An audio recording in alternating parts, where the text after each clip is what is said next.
CS Usha Sharma के 6 महीने के एक्सटेंशन के साथ ब्यूरोक्रेसी का बहुत बड़ा फैसला हो गया। उषा शर्मा पहली महिला सीएस है जिनका एक्सटेंशन हुआ है और इससे पूर्व सीएस राजन का भी एक्सटेंशन हुआ था।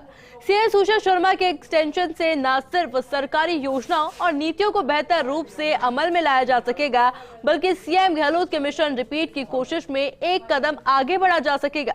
देखिए स्पेशल रिपोर्ट।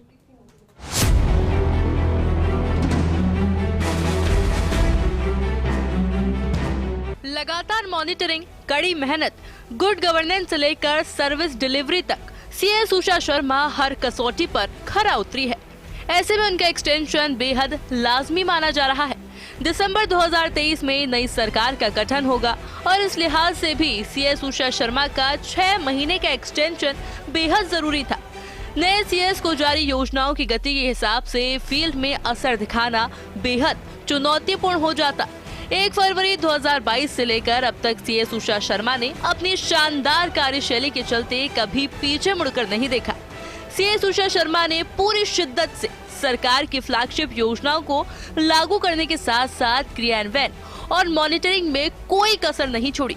फरवरी 2022 से लेकर अब तक शानदार कार्यशैली का प्रदर्शन किया। पूरी शिद्दत के साथ सरकारी योजनाओं को लागू करवाया, फ्लैगशिप योजनाओं की प्रभारी मॉनिटरिंग की, ब्यूरोक्रेसी के कामकाज ने गति पकड़ी और योजनाएं धरातल पर उतरी। महंगाई राहत शिविर, चिरंजीवी स्वास्थ्य बीमा योजना, राशन किट वितरण, 100 यूनिट बिजली मुफ्त देने सहित कई लोक कल्याणकारी योजनाएं शामिल है। सीएस उषा शर्मा के निर्देशों पर सीएस ऑफिस ने विभाग में कोऑर्डिनेशन का काम किया। सीएस उषा शर्मा ने विभाग के अंतर विभागीय मुद्दों को सहमति से सुलझाया, ग्रुप ऑफ सेक्रेटरीज बनाकर बैठक ली, ब्यूरोक्रेट्स में तालमेल बढ़ाने पर जोर दिया। सीएस उषा शर्मा ने कामकाज को व्यवस्थित रूप दिया। सीएस करीब 135 कमेटियों में पदेन अध्यक्ष है। इनमें से कई कमेटियां समान प्रकृति, समान व्यवहार और मकसद वाली है। सीएस ने बेमानी से दिखने वाली कमेटियों का जिम्मा अधिकारियों को सौंपा। एक से दिखने वाली कमेटियों को एक प्रमुख कमेटी के तले लाने के प्रयास किए गए, जिससे अनावश्यक काम का फैलाव रुका और परिणाम दिखे। आम आदमी के जन्म से लेकर मृत्यु तक के सारे लाभ की ट्रैकिंग कराई। आम आदमी को चक्कर नहीं लगाने पड़े, इसके लिए सीएस ने खुद मॉनिटरिंग का जिम्मा संभाला।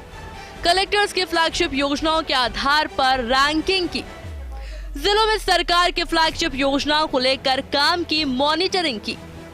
प्रतिस्पर्धा के चलते कई जिलों ने 90 से 100% तक सफलता हासिल की। सीएस उषा शर्मा ने कलेक्टर्स के नवाचारों की रिपोर्ट ली।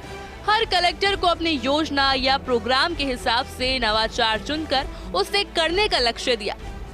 सीएस ने कई समितियों या विभागों के काम को फंक्शनल किया, खास तौर पर पोषाहार या अन्य कमेटियों की सूद ली। कुछ विभाग भी ज्यादा जिम्मेदारियों न होने से खाना पूर्ति कर रहे थे। सीएस ने लगातार बैठक कर विभागों को लक्ष्य देते हुए इनके फंक्शनल कराया। सीएस कॉन्फ्रेंस में फहराया राजस्थान का परचम। 15 से 17 जून 2022 तक धर्मशाला में आयोजित सीएस कॉन्फ्रेंस में अर्बन गवर्नेंस के बारे में बताया।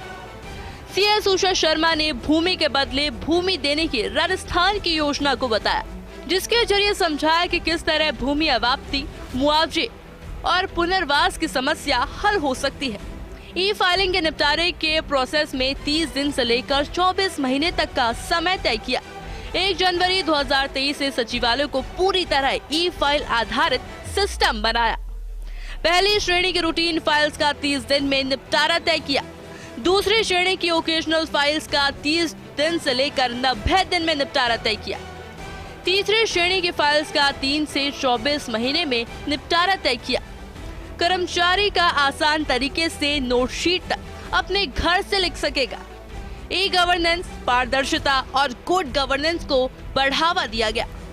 ई फाइलिंग से गहलोत सरकार के पारदर्शी, जवाबदेह प्रशासन की ओर असरदार ढंग से कदम बढ़े हैं। सरकार के निर्णय, नीति, आदेश का ऑनलाइन अपडेशन हर विभाग की वेबसाइट अनिवार्य की।